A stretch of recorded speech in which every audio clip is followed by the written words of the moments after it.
What's going on, everybody? Welcome to excuse me. Welcome to the Perfect Mess Podcast. This is episode 166, and I'm your host, Ray Molina. And yeah, man, I just wanted to catch up with you guys and check in. I know it's been a little minute. Man, I've got a lot to talk about. I don't really have a direction for this episode. I have, been so inundated with baseball stuff and trying to keep focusing that on that aspect, and it's just been overwhelming to me. But I'm keeping it together. I hope you guys are doing well. I know it's been a long, long time since I've checked in. I think it's probably been about 3 weeks, and that is not like me. But trust me, I'm working on getting better at that. All right. As always, I am streaming live on my TikTok right now. So for anybody who is on my TikTok is the same as my Instagram, and it's Ray Molina. All right.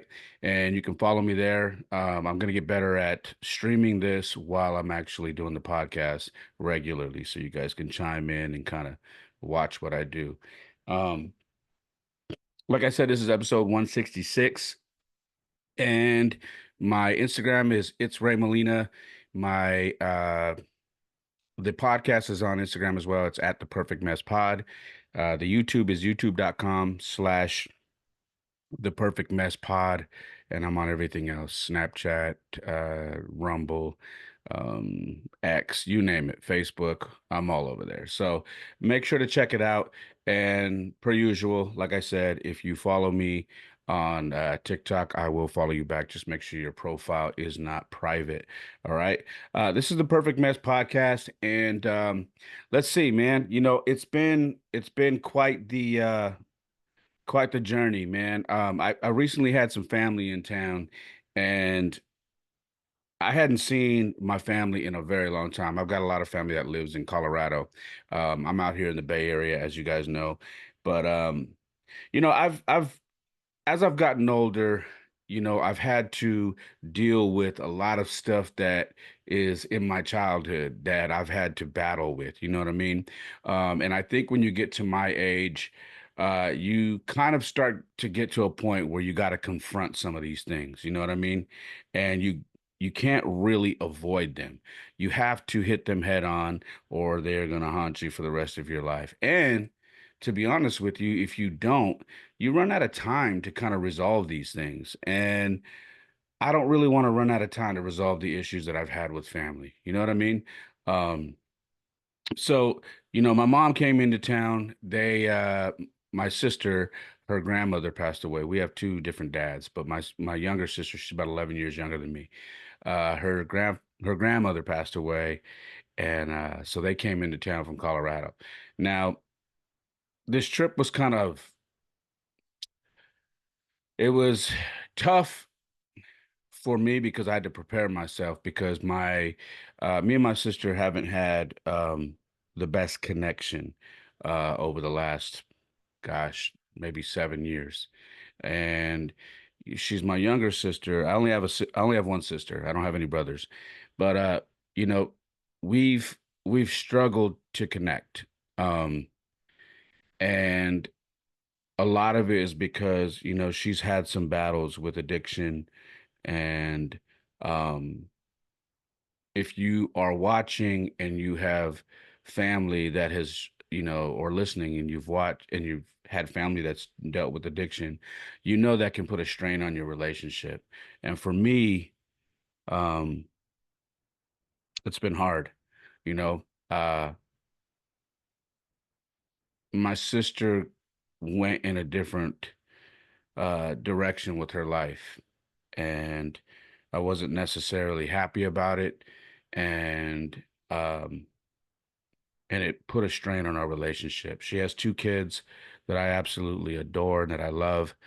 She has a son and a daughter, and it's been hard because that being their mom, obviously they want us to have a great relationship.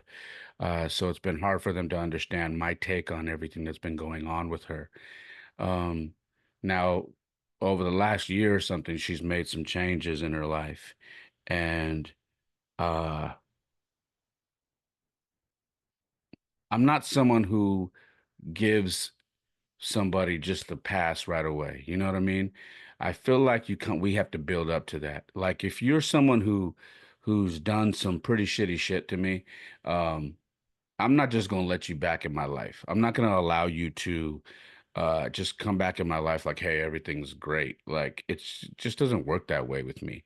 Um, I don't know how you guys are who are watching, who are listening, but for me, I feel like there has to be some time. You know, you got to build up to that. I'm not just gonna trust you right away. You know what I mean? Especially if there's just been some stuff that you've done to me that uh, I'm not happy about. Um, so she has gotten her life back together. You know, she's in a great relationship apparently now, and she's no longer dealing with substances, and she seems like she's in a better place. We did not have a great connection before she came to California to visit, um, and our last interaction wasn't the greatest. It was actually really a lot of tension, and that was because I told her that I do believe that she's okay, but you can't just call me and start demanding that we have a connection as brother and sister again after the shit you've said and after the shit you've done, um, and how things have went. And I said, you have to earn that back. You have to earn that love back. You have to kind of build things up. You have to put in some time to where you've been clean for a very long time. I said, and I'm sorry, but you being clean for a few months or even a year, that's not good enough for me. And you don't have to do it for me, but you have to do it for yourself. So I got into it with her and it didn't go well. And me and my mom kind of banged heads a little bit because if you've ever dealt with anybody that has an addiction problem, my mom has a habit of being an enabler. You know, this is her daughter, this is her little girl. So she's always trying to make sure that her little girl's taken care of, her little girl's okay. And I understand that. But on the flip side, my mom expects everybody else to feel the same way. And it doesn't work like that. You know what I mean? Right on, brother. Just giving a shout out to Trick Ram on TikTok. Gave a shout out. Appreciate you. Um, but my mom expects that, and I tell my mom, I said, listen, I understand that's your daughter, that's my sister, and you always want us to have a great relationship, but I'm not one to just give her her love, give her my time and effort that I gave previously because she burned me.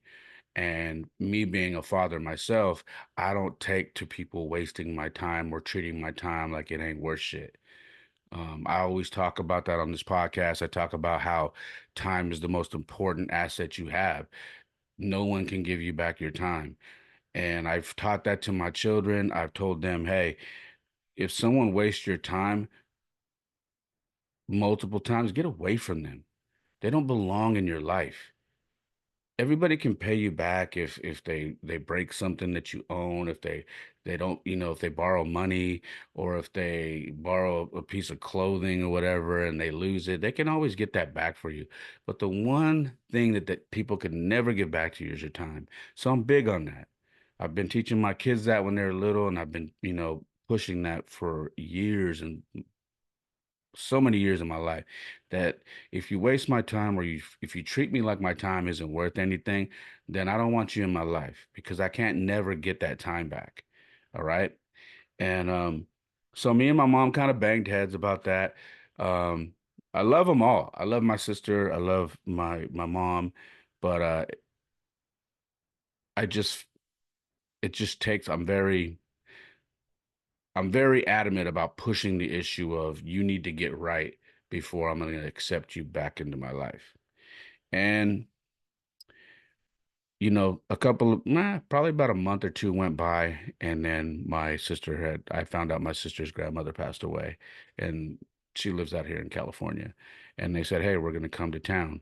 So I knew that was going to be something that I had to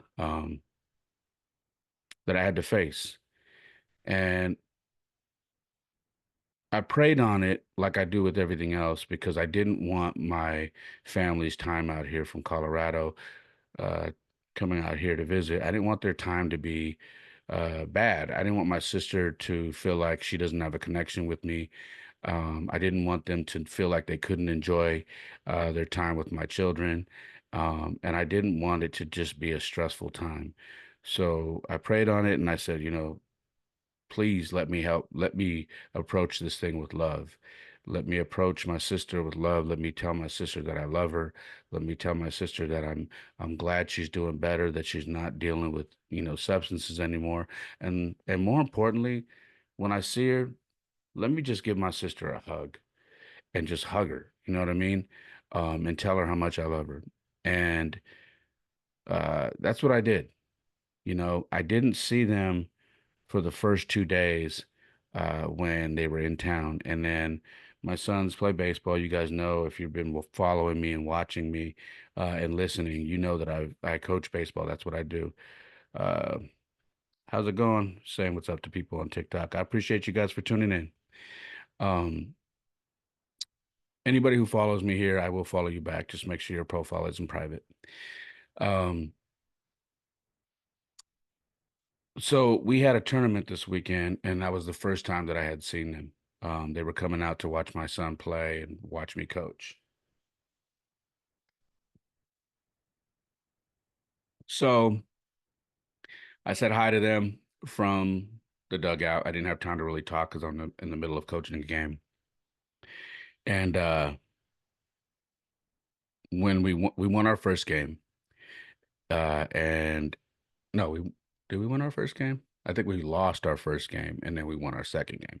But in between those games, I came out of the dugout and the first person I walked up to was my sister. I'm kind of anybody who's watching me, listens to me, and knows me personally off the internet, you guys know that I always say this, just hit everything head on. And I did. I took my own advice, and the minute I walked out of that dugout, I made a beeline to my sister. And to be honest with you, she looked completely nervous. And she got up. I said hi. She said hi. Mind you, I haven't seen my sister in a long, long time. Probably, gosh, maybe 5 years, 6 years. Anyways, I see her and I just give her this big hug. And we hug for a very long time. And I didn't realize how much I needed that hug as well. Um, my sister hasn't had the easiest life. Um, she's struggled with, issues with guys that she's dated. Um, she's been played by both of her kids' fathers, and her her dad hasn't been the best dad. He hasn't been a dad at all. And if you ask my sister, she'll tell you I'm more of like a dad with her than her own father. And I didn't realize how much she needed that hug and how much I needed that hug. And together, uh, I felt like we were little kids again. I gave her a big hug and we just held on to each other. And, I saw my mom looking at us. And I think that made my mom's day. I think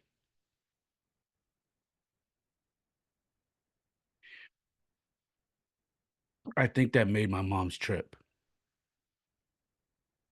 I think that if nothing else happened for the rest of that trip, I think that seeing me and my sister embrace each other made her trip complete. Um, I told my sister that I loved her so much, and I said, I'm proud of you. I'm happy that you are clean. I'm happy that you have gotten away from everything that you were doing. And I never stopped praying for you. I never stopped loving you.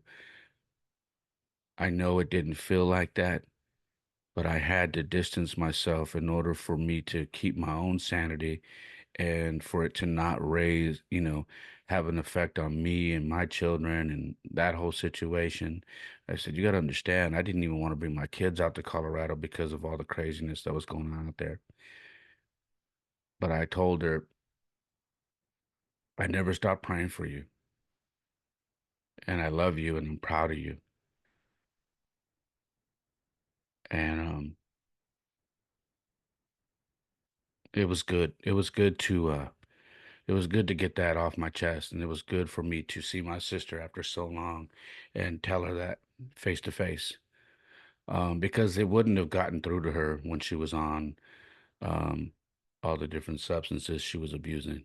It would have just fell on deaf ears, and it wouldn't have been worth it. And now that she's clean and she's in a healthy relationship with someone, um, it was the perfect timing to have that talk. Uh, Man, I always talk about timing. I'm turning 50 in less than a month. How you doing, Paige? Um, Again, giving shout outs to people that are watching on TikTok.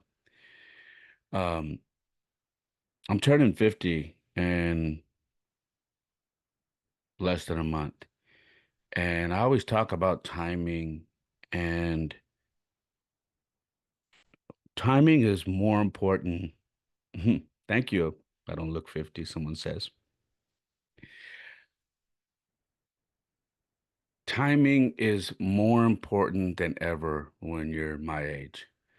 Um, it's important with regards to relationships, it's important with regards to family, it's important with your children. Uh, it's just important. And I try not to waste any time at my age. I try to make sure that when I'm with my children, I am 100% locked in at with what we're doing. Whatever it is we're doing, I try to make sure that I'm always locked in with what we're doing. I don't want to be distracted. I don't want them to ever tell anybody, yeah, my dad was around, but it felt like he was always somewhere else when he was with us. And I never wanted my kids to talk like that. So when I'm with my kids, I make sure that I'm locked in. Um, I've gotten better at trying to make things right from my past. I've gotten better at when I have the opportunity to apologize to somebody, I take it because we all have a past, you know? We all have a past where maybe we weren't the best person, Maybe we weren't making the best decisions in our life when we were younger. And for whatever reason, you know, but I've gotten better at trying to make sure that um, I take every opportunity and not waste time. I made sure, when my grandmother passed away, when she was on hospice, I made sure to talk to her about everything in my life and tell her how much I appreciated her. I made sure to ask her about me. Did I make her proud? I made sure my kids got to talk to her. When my grandfather passed away 2 years ago, anybody who knows me and watches me, my grandfather is a Marine and he had a big part in raising me. And he was basically my hero. And he taught me everything on how to be a man, just everything. And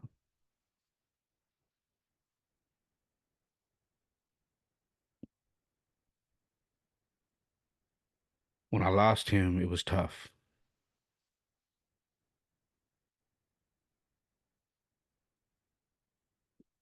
because I knew everything was going to change in my life.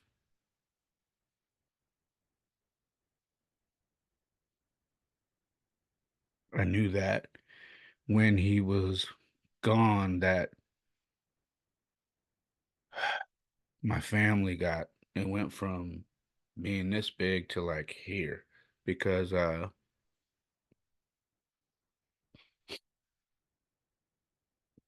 everybody said my grandfather was like he broke the mold. Everybody said, your grandfather broke the mold for the family. They don't make men like that no more. And I knew that. My grandfather was a very strong person, and he lived by strong values. So I knew when my grandfather passed away that it was going to leave a big hole in my life, and he did. But before he passed, I made sure that my kids spent time with him. I made sure that I went over there and talked to him and told him how much he meant to me.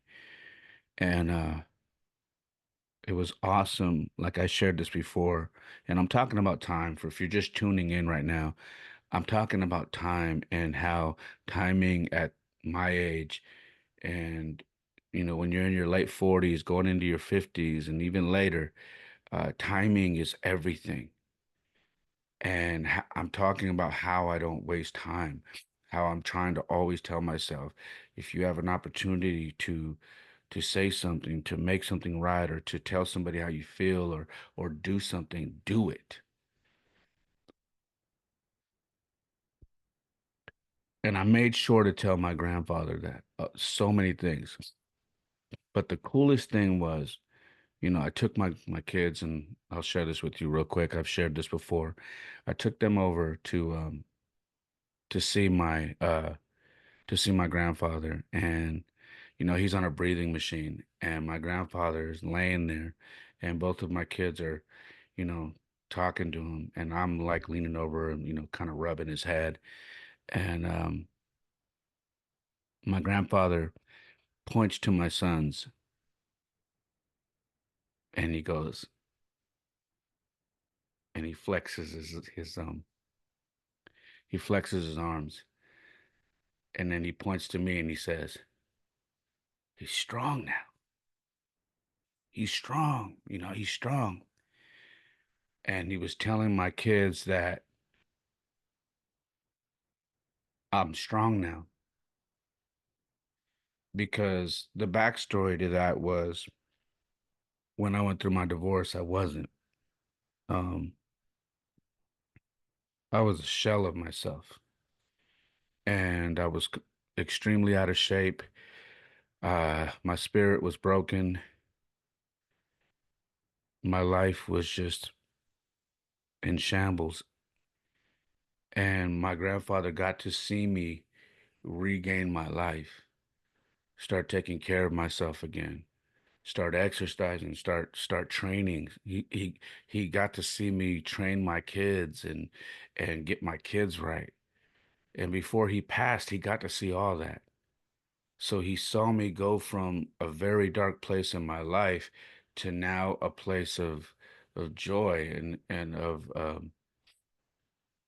redemption. I got my life back. I had my confidence again, and I looked healthy, and I was healthy, and I am healthy.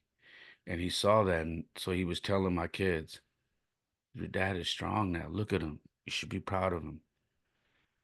And I remember that. And then he looked at me and he said, "How old are you?" And I said, 47. He said, "Second half." And I said, "What?" He said, "Second half. Make it great." And I'll never forget it because he's right. My grandfather died at 92.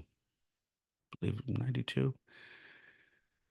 So he was telling me I'm at the halfway point in my life. Going by his age, I was at my halfway point. And he was telling me, make the second half of your life great. And I'll never forget it. And I've done everything I could to try to do that. So again, I'm talking about timing, man. Uh, so I took that opportunity with my sister when she came into town, and I'm glad.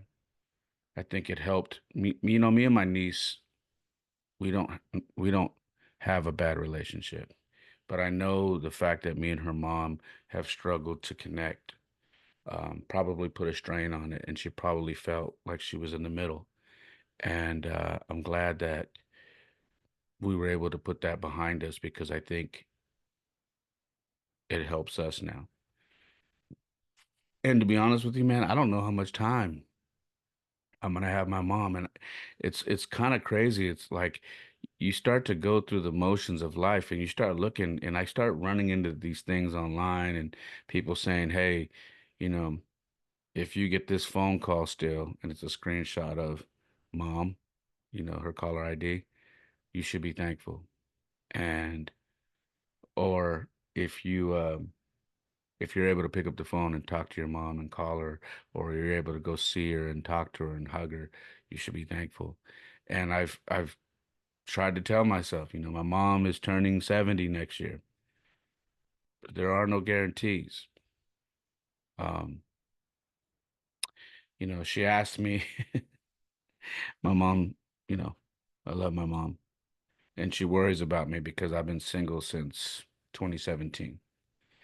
And by choice, I know a lot of people are like, the hell you doing? Why are you single? Um,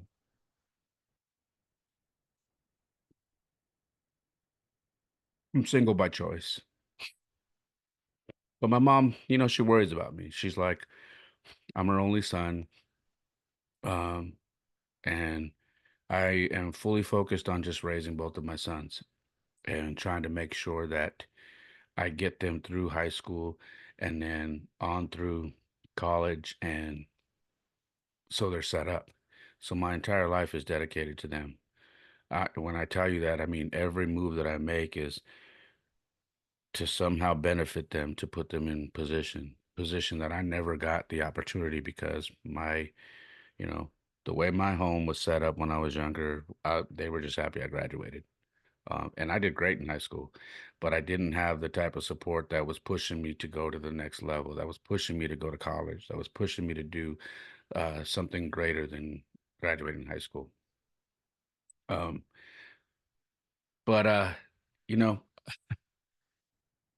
my mom just worries me, because she's always like, I don't want you to be alone.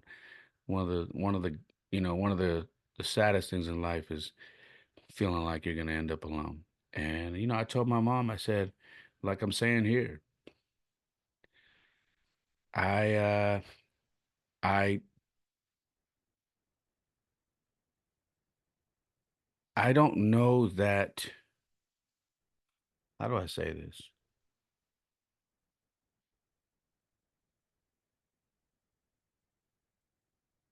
I said this to someone recently. I don't know, or I feel like there aren't a lot of women out there that deserve someone who loves like I do.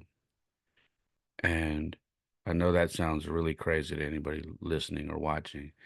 Um, when I was younger, I used to be a real piece of shit. Okay. I didn't have the best reputation when I was in high school, and I didn't have the best reputation when I was immediately out of high school. Um, but I grew up. I went through a lot of shit, and I did a lot of work with my spirit, my mind, my heart, and I have a very old school way of loving. I love very hard. I tell I tell people I'm like I've been told that I am intimidating because of the way that I express myself. A lot of people don't express themselves the way I do, and if they do, it's not believable. But with me, it's believable, and um, it's hard to adjust to because it's not common nowadays. That's probably the best way I could put it. Um, I I love hard.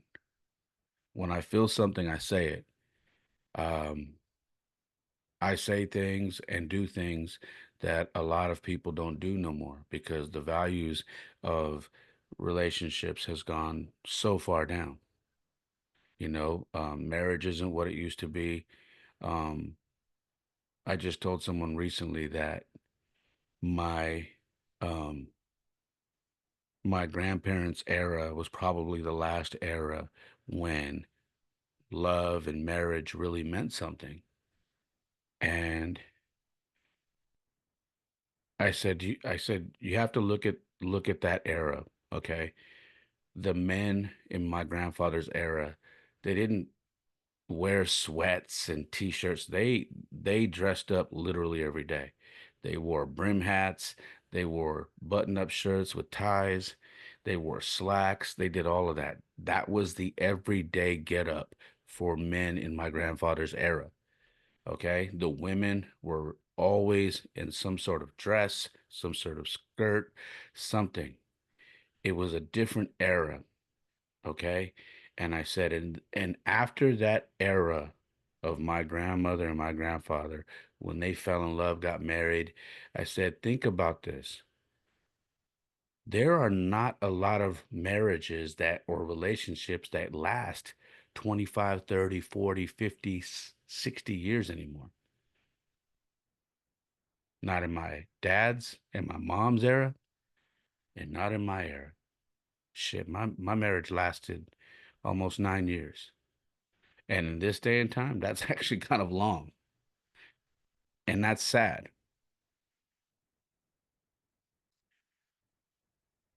But I told this person, I said that's what that's when I feel like the last good era of men, the last good era of women and connecting in relationships, that's when it was the most cherished. Now you see guys and they come out, they don't care what they look like, they don't take care of themselves. They just don't care. And back then you were hard pressed to find a young guy that was out of shape. Like they worked, man. The PE classes in school were legit, I mean all kinds of stuff. It was just a different era back then. And you know, I just don't know if it's ever going to get back to that. I always think about like it's just is it ever going to get back to that? I don't think it is. I think we've gotten to a point where the respect for one another is is not there because the trust isn't there. I believe we've gotten to a point where there are too many options. All right. I believe we've gotten to a point where people get bored with each other too fast. They get complacent. People don't want to do the work, or people start looking over the fence and thinking, man, what's over there? What's over there? And I'm a firm believer that this is what I believe. And someone said this to me a couple years ago, and I never forgot it. I never forgot it. I I remember someone saying, the grass is only greener on the other side because you forgot to water your own grass. And I think that that literally speaks volumes to where we're at right now. It speaks volumes to where we're at right now. I I've shared with you guys that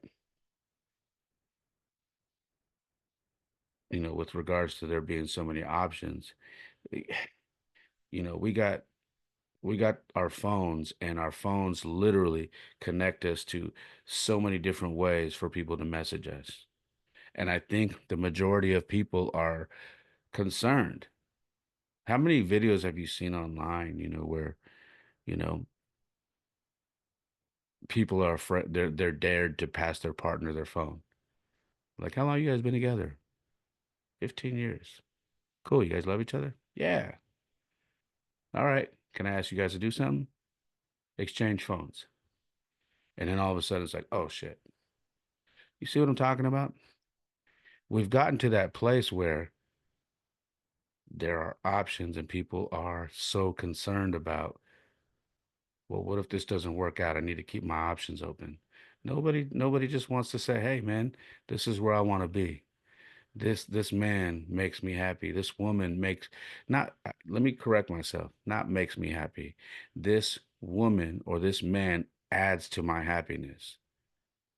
And I corrected myself because I always tell people you can't expect someone to make you happy. You have to be happy. You have to be happy on your own. And then when you meet somebody, you have to, then you're hoping that, they combine your happiness together. And so a lot of people are afraid to even pass their phone over because they're like, shit, man, I've been doing shit on the down low. I've been messaging someone on TikTok. I've been messaging someone on Instagram. I've been messaging someone on one of the dating apps. I've been sending photos on Snapchat to somebody I shouldn't be talking to because I'm in this relationship. So a lot of people are in that mode where there's too many options. And that goes for not just only men, it goes for women too. Probably like, so, and I've talked about this a lot, man. Like, uh, when it comes to, men and women having these options, I've talked to enough people to know that, most women, they have inboxes that are crazy, crazy on the apps. Mine, pretty decent. But when I've talked to other people and they've told me their situations, it's overwhelming. And believe it or not, most of those men that are contacting them are in relationships, are married, or are into other shit. So for me, you know, I keep talking about timing. Everything's timing, timing, timing, timing. And I don't know, man. When my mom asked me that, when she said, or do you have anybody? And I said, nah, I don't. You know, I said, I've gone on a date or two here and there, but I'm just focused on my kids, focused on the kids, and focused on coaching.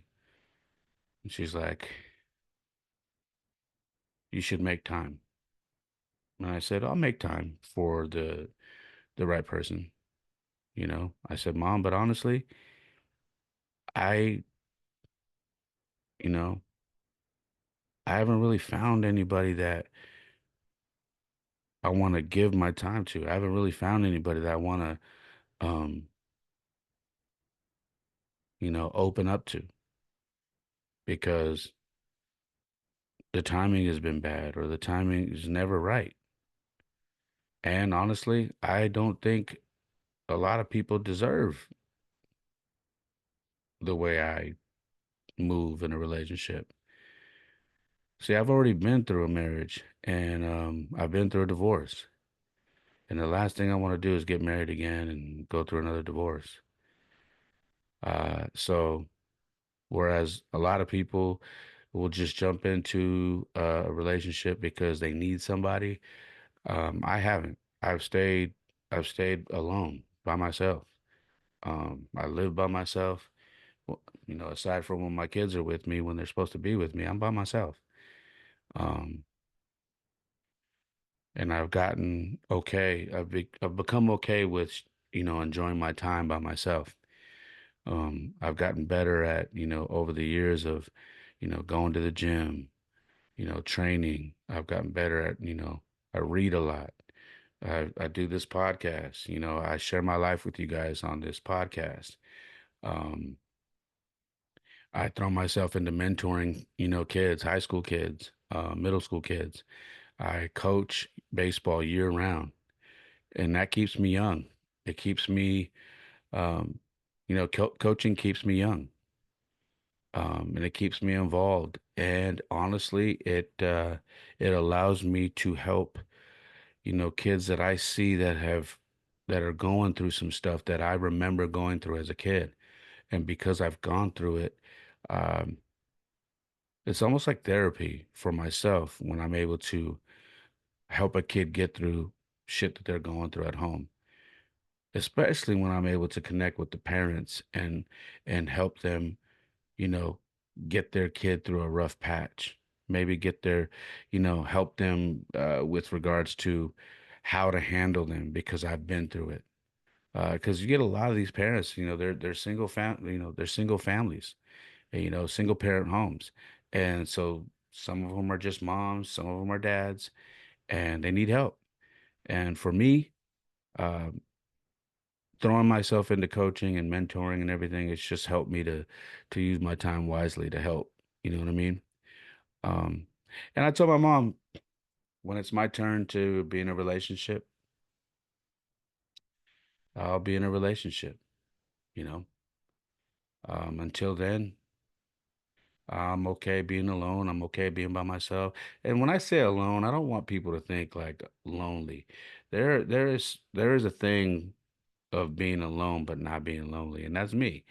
When I tell you guys I'm alone, I'm not lonely. I'm very busy. Anybody who knows me, or if you follow me on social media and whatnot, I'm very busy. I'm always doing something. So I'm not lonely, but I choose to be alone until the right person is in my life. And I feel like when she comes around, um, not to toot my own horn, but I think she's going to get a great man. Um, because I've battled all my demons, and I'm still here. So I feel like I'm winning, you know? Um, yeah, man. Everything is timing. So I guess this episode is more of uh circling back and just saying that I'm glad that uh God brought my sister to California to visit. It wasn't under the best circumstances. Her grandmother had passed away, but I know that that was God working. Like God does these crazy things, right? Where he makes, he kind of takes the pieces of your life and starts to like kind of move them around, and then he connects them for certain things. And I feel like there was a reason aside from the funeral that my sister and my mom and family had to attend, but there was a reason why um, they were also supposed to be here, and that was so me and my sister could fix our relationship, and it was so that so we could do that, and my mom and my niece could see that, and it could bring some peace to our family. It's always just been me, my mom. It's always just been me, my mom, um, and my sister. And then my sister had her son and her daughter, and then I had my two sons. So we've always had a really small family with regards to my immediate family. And I think them coming to town and having this conversation and putting that to rest, I think it brought some peace to us, which was important. And I didn't realize how important it was for me. Um, because it wasn't it's not healthy to hold on to grudges like that. It's not healthy to hold on to relationships that you should fix. And I needed to fix that relationship with my sister. Um, so I'm just thankful that the timing lined up for that situation, and we were able to do that. That's all I got, guys. I hope you enjoyed this episode. 45 minutes in, man. Didn't really know what I was going to talk about in this episode, but I just want to tell you guys that I appreciate all of you for listening, for watching, for subscribing. Um, it means the world to me that you guys even give a shit about what goes on in my life. Uh, the subscribers keep going up on my podcast on Spotify and Apple, and I think it's just because I talk about real life stuff, and I'm not some crazy superstar or famous podcast dude. I'm just me. I'm just a dad, and hopefully you guys appreciate that. That's all I got. Like I always say, guys, you can follow me on Instagram. My Instagram is at It's Ray Molina. The podcast is at The Perfect Mess Pod. Those both of those names are also the TikTok names, so you can follow me there. Anybody who followed me on TikTok tonight, I will follow you back. Just make sure your profile isn't private. And I always appreciate you guys tuning in, just to kind of hear what I have to say and what's going on with me. All right. The YouTube is youtube.com/the perfect mess pod. Make sure to go there, subscribe, hit that notification bell in the bottom right hand corner, and that will notify you anytime I put up any videos, any shorts, or anything like that. It'll get a notification. All right. And I appreciate you guys. I'm trying to grow the YouTube, so please go there and subscribe. And if you listen to Spotify, Apple, or whatever else, please make sure to subscribe, follow, leave a review. I appreciate you guys so much. All right. Um, that's all I got. Like I always say, my life isn't perfect. Oftentimes it is a mess, but for me, it is the perfect mess. Peace.